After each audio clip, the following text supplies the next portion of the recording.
Abu Dardo radhiyallohu anhu ning so'zlari. Ibn Asakir Abu Dardodan rivoyat qiladilar. U kishi aytdilarki: "Ma amsaytu laylatan wa asbahtu lam yara minni an-nasu fiha bidahiyatin illa ra'aytuha ni'matan min Allohi alayya azimatan."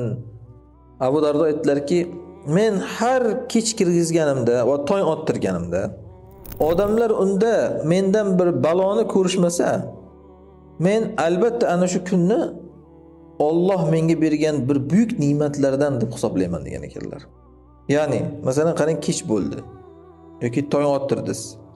Odamlar sizda o'shanda bir baloni ko'rmadi. Ya'ni hech kimga yomonlik istemadi o'sha kuni. Odamlar sizdan salomat bo'lib tong ottirdingiz. Odamlar sizdan salomat bo'lib kech kirgizdingiz. Bilingki, ana o'sha kun Allohdan sizga katta bir ne'matli kun bo'ldi. Bugun zo'r kun bo'ldi deyishingizga arziydi. Ha, nima bo'ldi? Zo'r kun bo'ldi desa, bugun hech kimga yomonlik qilmadim. Hech kim mendan bir yomonlikni ko'rmadi bugun. Ana shundan baxtli kuningiz yo'q. Ana shundan baxtli kuningiz yo'q.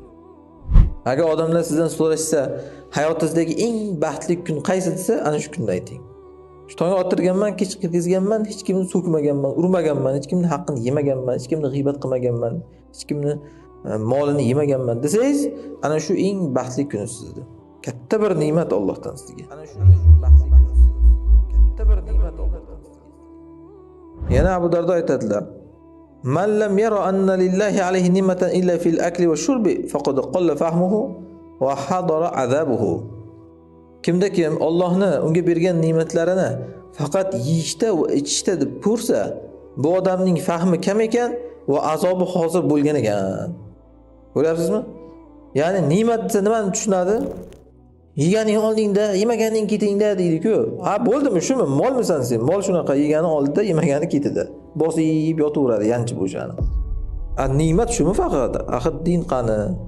Boshqa ne'matlar qani? Kim agar ne'mat desa faqat yeb ichishni tushunsa, fahmi kam, azobi hozir bo'lgan odam ekan. Nima yetmayapsingga deydi hozir. Nimaga shikoyat qilaverasan deydi.